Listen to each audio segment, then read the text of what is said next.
Hello, I'm Jeff Morgan.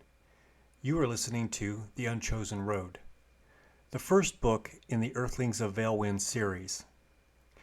This is an authorized recording. If you are interested in following this story, please like and subscribe.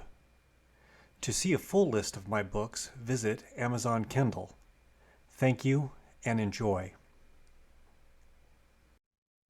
Chapter 3. Lost and Trapped. Ethan slowed when he realized the trail was gone. He turned in a full circle, searching for the wooden sign he had passed, the trampled soil where boots had pressed the dirt, any faint scar of a path. There was nothing. Only trees, their bark dark with moisture, their roots winding from the ground like veins beneath stretched skin. He pulled his phone from his pocket. His thumb shook as he woke the screen. No service. The bars were empty. The clock showed no movement. He opened the map, but the wheel turned without progress, loading into nothing. His hand tightened. Breath came shallow. He reached into his pack for the compass he had bought that morning. The needle twitched, stuttered, spun once, then circled again without finding north. The silence pressed in. It was not the quiet of afternoon woods, but something deeper. No birds called. No insects moved. Even the branches stayed still. His own breathing sounded too loud, his footsteps sharper than they should have been, breaking the air like stones thrown into a still pond. He stood listening. The silence had texture, thick and close, filling his ears until it felt like sound turned inside out. He walked 10 paces in one direction, stopped, and turned. For an instant he thought he saw the path again, a darker seam between trunks. He stepped toward it, blinked, and the gap vanished. The forest offered no line to follow, no edge to define. Only space, wide and circling, watching. He turned again, trying to trace his own steps. He knelt and pressed his palm to the soil. It was damp, cool, unmarked. His boots had left no print. He had walked here, yet the ground denied it. A shiver passed through him. The silence deepened until it seemed to vibrate, a faint hum behind the air. He remembered the hiker's warning to stay near the trail, to never wander too far. His throat tightened. There was no trail now. There was no direction left to hold. He tried to call out. His lips parted, but no sound rose. The air pressed against his voice and folded it flat. He forced a word, a small and broken syllable. It dropped to the ground without echo, a sound that did not travel. His pulse quickened. The stillness was not absence, but presence. It waited. It measured. It watched. He felt it like pressure against his ribs. A memory surfaced, faint as breath. His grandmother's stories, told to him when he was small, of places where sound could not live. The breathless wood, she had called it. A place where the air grew thick and the tongue could not shape words, where those who walked too deep never returned. He had laughed then, sure it was only a warning meant for children. Now the story felt real. He gripped the compass until the metal edge cut his skin. The urge to shout rose in his chest, but something older than fear stopped him. He knew without reason that if he gave the forest his voice, it would take it. He stood still, trembling, surrounded by trees that did not move. The silence held him in place, alive and aware, a thing that breathed with him and waited to see what he would do next. The silence did not break. It pressed against Ethan's ears until even the sound of his breathing felt like a trespass. He shifted his weight, and the scrape of his boot over the soil struck the air as too loud, the kind of sound a place might correct if it could. A faint rustle came from the left. His head turned, knife lifted, heart already running. Branches swayed, then stilled. Nothing else moved. Yet the certainty of presence lingered, a sense that something had been watching from just beyond the edge of sight. The hush returned, denser now, as if the forest approved of his unease. Then the air changed. At first came the sweetness of honeysuckle, sudden and full, softening his shoulders before he realized it.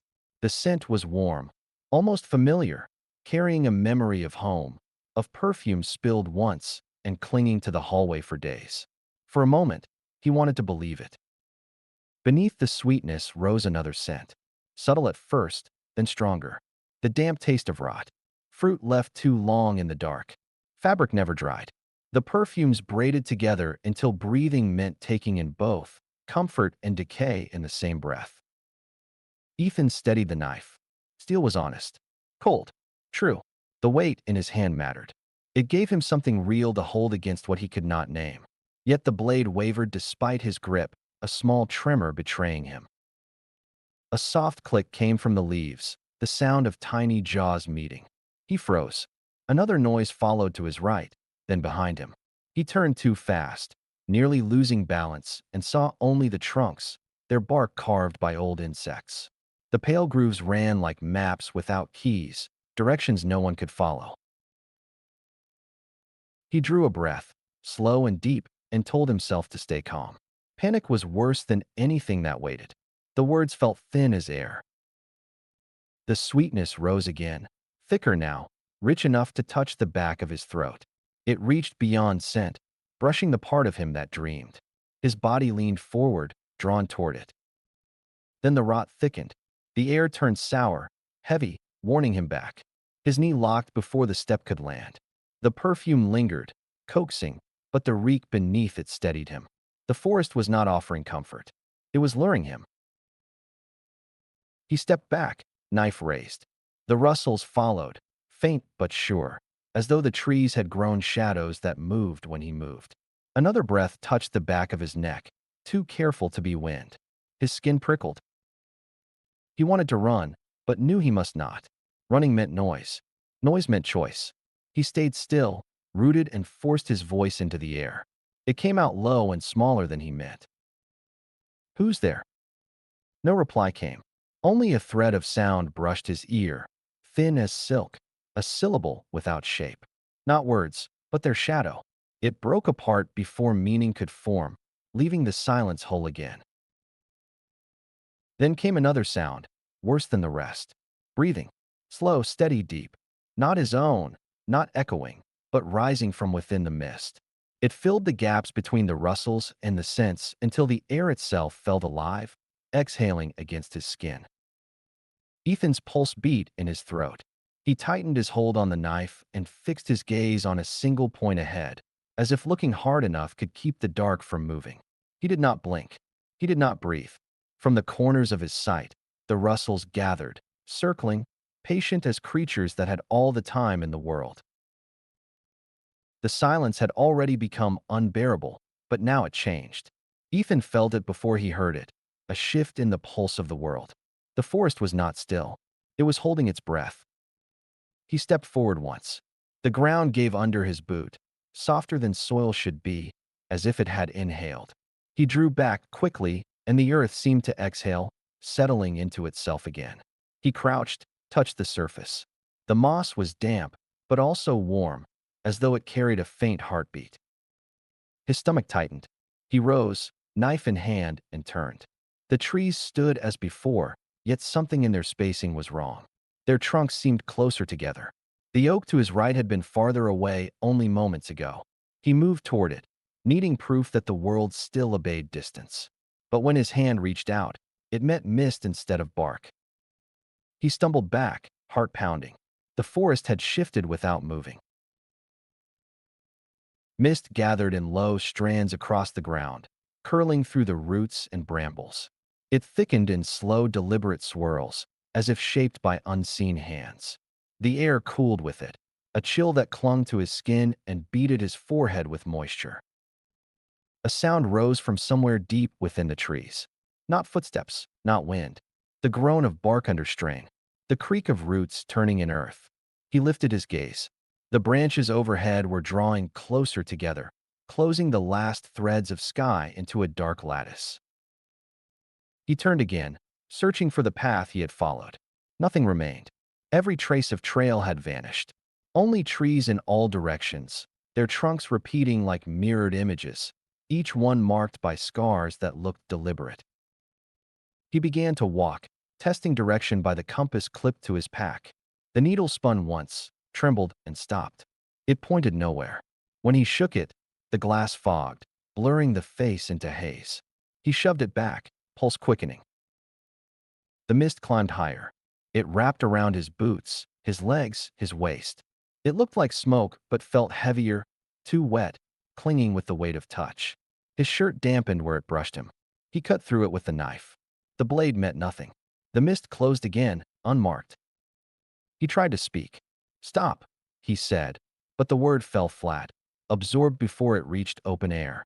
Even his breath sounded muted, drawn into the thick quiet. The ground shuddered. A deep movement passed beneath him, slow as a muscle tightening beneath skin. He staggered. When he found his balance, the forest had changed again.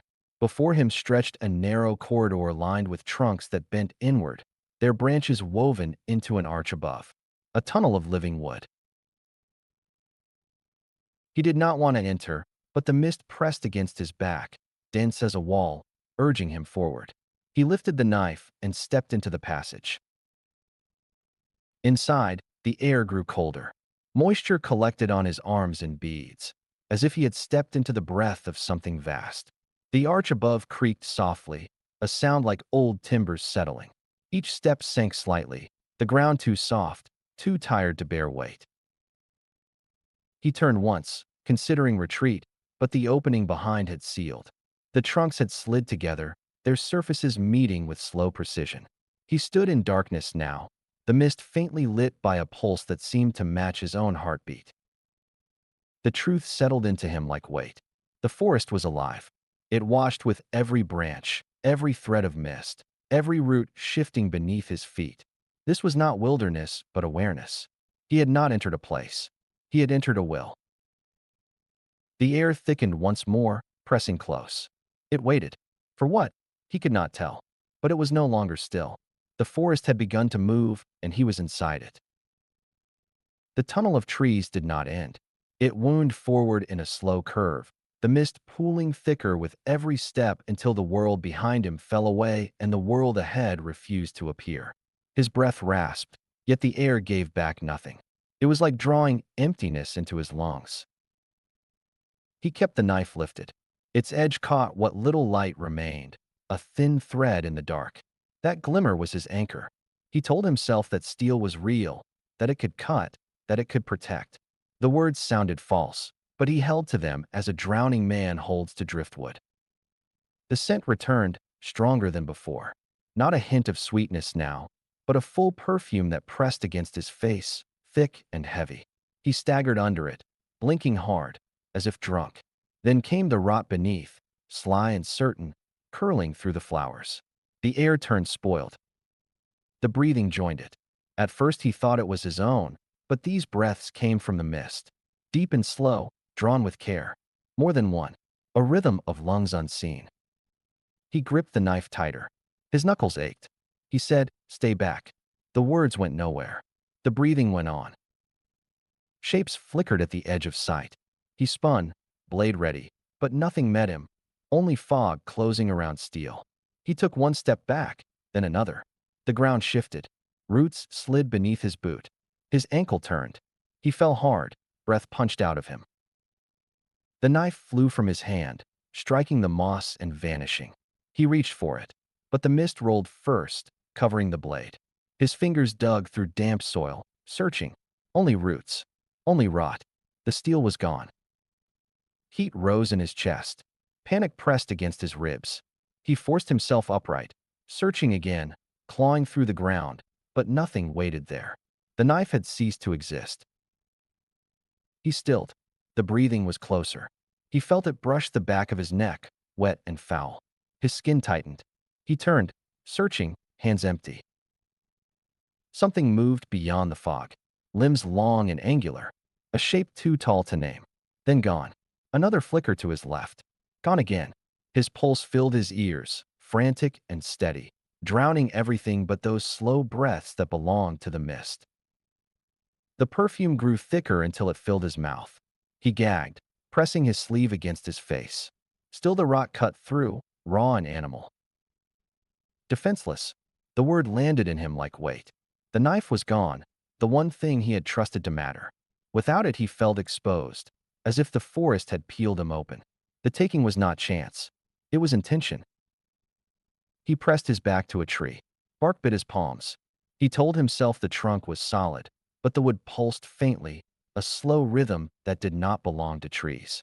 He pulled away, wiping his hands against his jeans. The mist thickened, its folds stirring with movement. Shapes swam within it, a jaw opening too wide, teeth pale as bone, then nothing. A long arm reaching through the vapor, then gone. The shadows circled, never close enough to see, never far enough to forget. The breathing continued, sometimes to his left, sometimes behind him, always near. It paced him, steady, patient.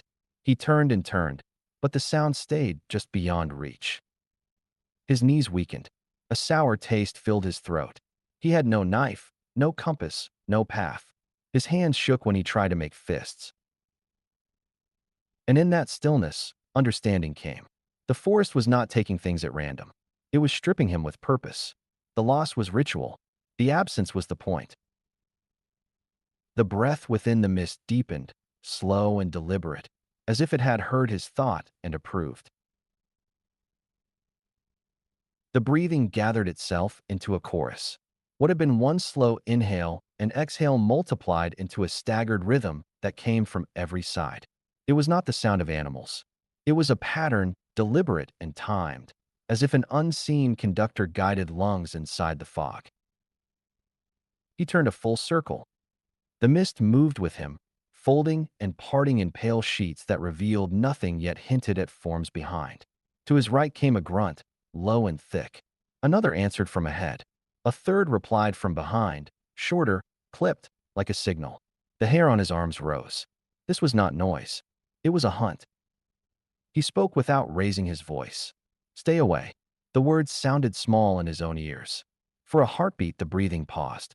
Then the chorus resumed, closer. The sweetness in the air pulsed like a scent trail meant to confuse.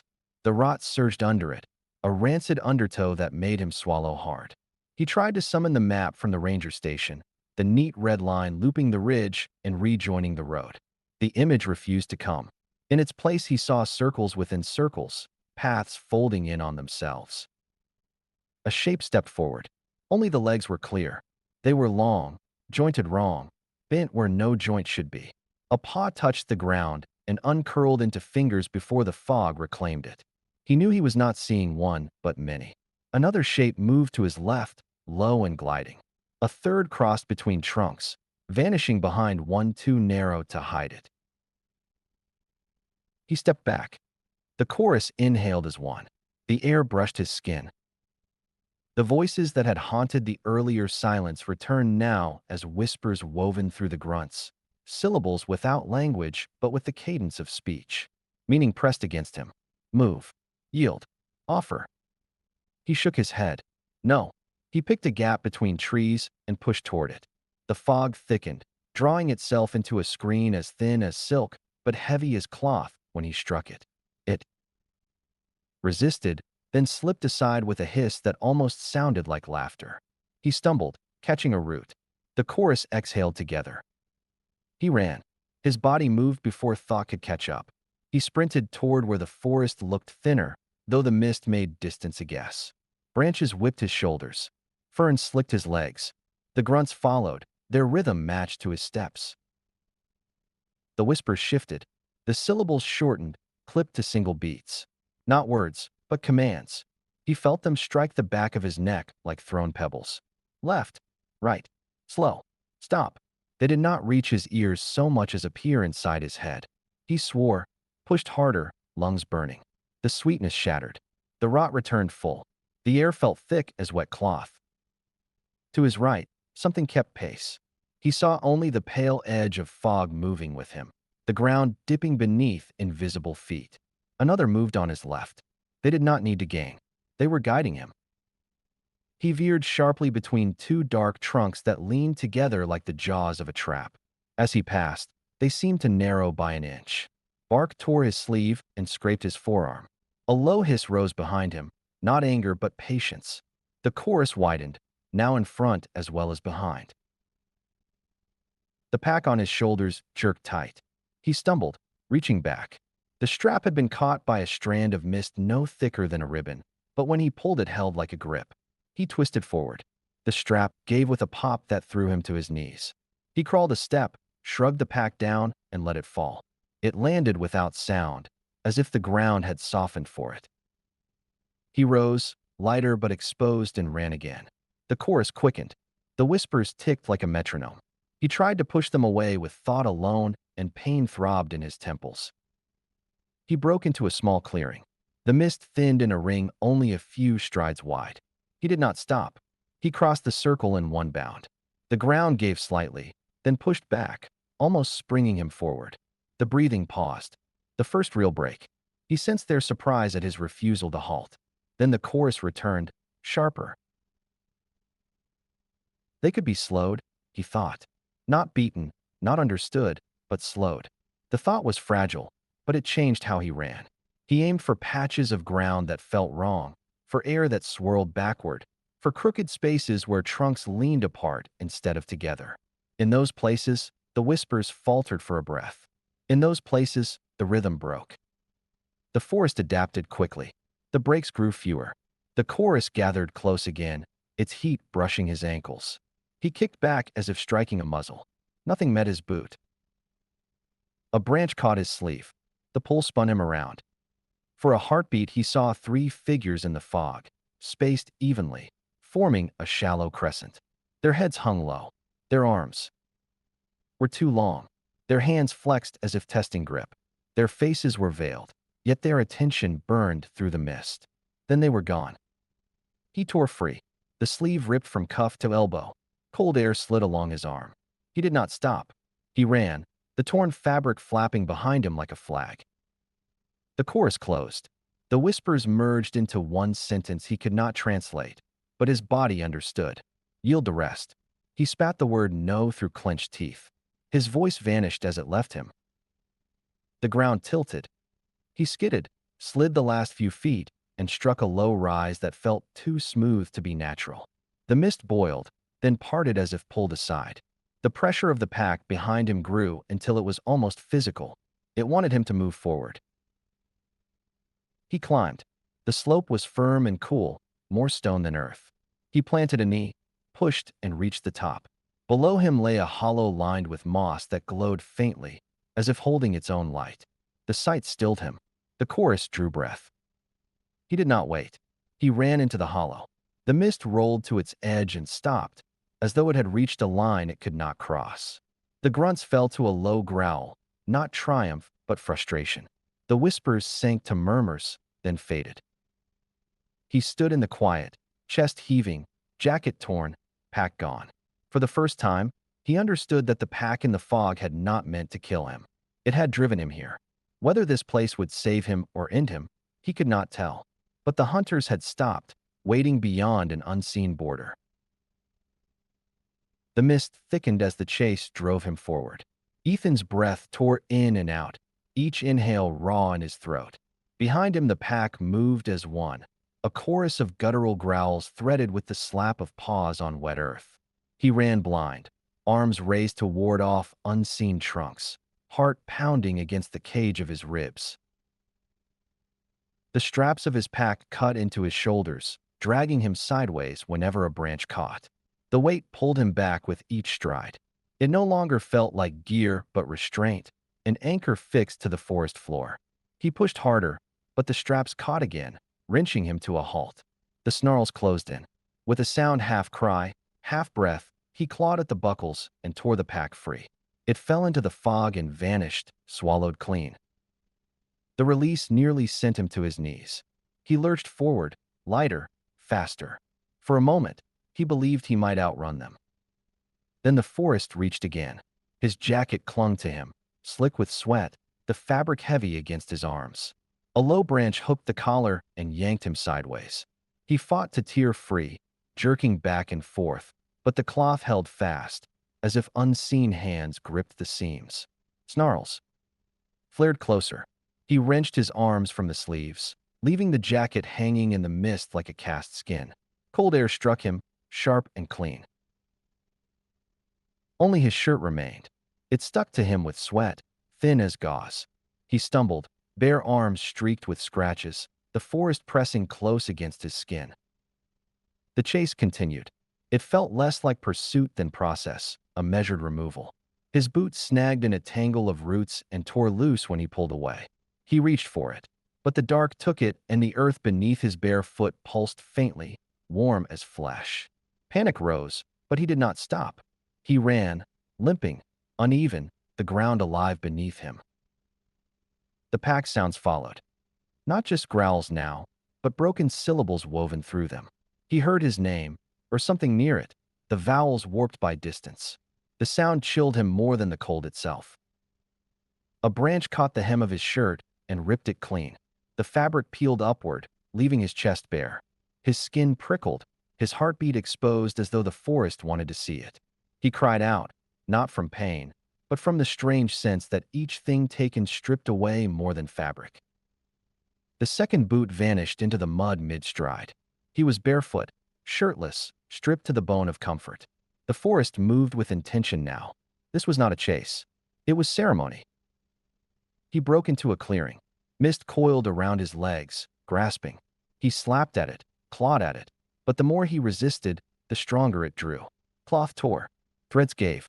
The last of his clothes fell away. The cold bit hard, but behind the shock came something else, a stillness that felt like being made ready. He did not know for what. The pack did not strike. They circled, their breaths low, their voices split between growl and chant. He could not name the language. The sound was not a hunt. It was initiation. Stripped of pack, jacket, boots, shirt, every layer that had belonged to the world before, Ethan stumbled forward, arms crossed over his chest. The mist pressed on every side, urging him onward. He could not tell whether he still fled or was being led. Through the fog, pale shapes appeared, stones rising in a ring. Tall, silent, waiting. They stood like sentinels at the edge of the world. His body carried him toward them even as his mind resisted. He stumbled, fell, rose again, and crossed into the circle. The mist stopped at the stones as if it had struck glass. The growls fell away. The whispers cut off mid-breath. Ethan lay on the damp ground, trembling, the last fragments of his life scattered behind him. He lifted his head. The stones towered above, slick with moss that caught faint traces of light. The pack waited beyond the ring, eyes low, silent. None stepped forward. The understanding came slowly, through exhaustion more than thought. The forest had not chased him to consume him. It had driven him here to deliver him. The circle rose around him like the ribs of a buried beast. Each stone stood taller than a man, rough with moss and lichen, their faces cracked and lined by centuries of rain. Yet beneath that age was order. They had not fallen by chance. They had been placed with purpose, deliberate hands shaping geometry in forgotten time. Ethan stayed on his knees, breath tearing through him, sweat cooling on bare skin until it stung with cold. The silence inside the circle was not absence but density. It pressed against his eardrums, filling the air with weight. The whispers from the forest did not enter here. In their place came something lower, a vibration that lived inside the stone. He reached out. His fingers brushed the nearest monolith. The surface was wet, soft with moss, yet underneath it hummed faintly, alive to his touch. He pulled his hand back. There was no heat, but the echo of that pulse traveled through his wrist, bone to bone. Beyond the ring, the mist churned. Shapes moved inside it, too tall for men, too quick for animals. Their breath rolled in deep waves. They circled the stones, but did not cross. One shape stepped close. For a heartbeat, he saw a muzzle, eyes rimmed with pale fire. The creature leaned toward the circle, and the nearest stone glowed dimly, moss burning in silhouette. The shape recoiled, snarling, and dissolved back into fog. The circle held. Sanctuary or prison. He tried to steady his breathing. Logic offered nothing to hold. He was naked in dirt, surrounded by stones that spoke through vibration, the last fragments of the world he understood stripped away. He pressed his forehead to his knees and whispered for it to end. When he lifted his head, the circle remained. The sound returned, this time from the stones. The vibration deepened and fractured into rhythm, almost language. It entered through the chest rather than the ears, pressing meaning without words. The syllables carried structure. They were not random. They belonged to a tongue older than thought. He stood unsteadily, gaze circling the ring. One by one, the stones brightened, answering each other in sequence. The light pulsed like breath. The rhythm felt like a chant. His body trembled, less from cold than from recognition. The mist surged against the boundary. Shadows rose within it, dozens at once. Their growls merged into a single tone, a wall of hunger. The sound struck the circle and broke apart. He wrapped his arms across his ribs. He felt small, exposed, the air itself alive and watching. The vibration grew until his teeth ached. He clamped his hands to his ears, but the sound was inside him. His vision blurred. The stones wavered. In their place stood tall figures, each wrapped in shadow. They matched the stones in number and position. Eyes burned from the hoods of their forms, twin flames without smoke. They lifted their arms together, and the chant became their voice. Ethan stumbled backward. The figures did not fade. He understood then that the stones were not markers. They were bodies, or graves, or the shells of something that once breathed. He stood at the heart of an ancient assembly. The shadows in the mist howled, pressing harder, their hunger sharpened by his fear. The stones answered, their chant rising until the air trembled. Beneath the soil something vast shifted, slow and deep, like the ground remembering movement. He felt it through his feet, a pulse that matched his heart. He dropped to his knees, not in surrender, but because the rhythm took hold of his breath. His body swayed with it, drawn forward and back. Fear loosened its grip. What filled the space was awe. At the edge of the mist, another form rose. Not one of the pack. Larger, older. The others bowed low, their growls falling into whimpers. He saw it only for an instant. A silhouette crowned with antlers or horns, its outline bending the fog around it. The mist leaned toward it as if drawn by reverence. The stones flared once more, light spilling along the moss, and the great shadow retreated. The pack followed, silent, swallowed by fog. The forest fell still again, but the hum of the stones remained, soft and steady, like the slow heartbeat of buried earth. Ethan lay curled on the ground, skin raw against stone. He understood nothing, yet the truth pressed through the confusion. He had been brought here, not spared by chance, but chosen. The stones had held him within their order. The forest had delivered him to their will. The next chapter of this novel will be posted on my YouTube channel. My other books are available on Amazon Kindle. Thank you.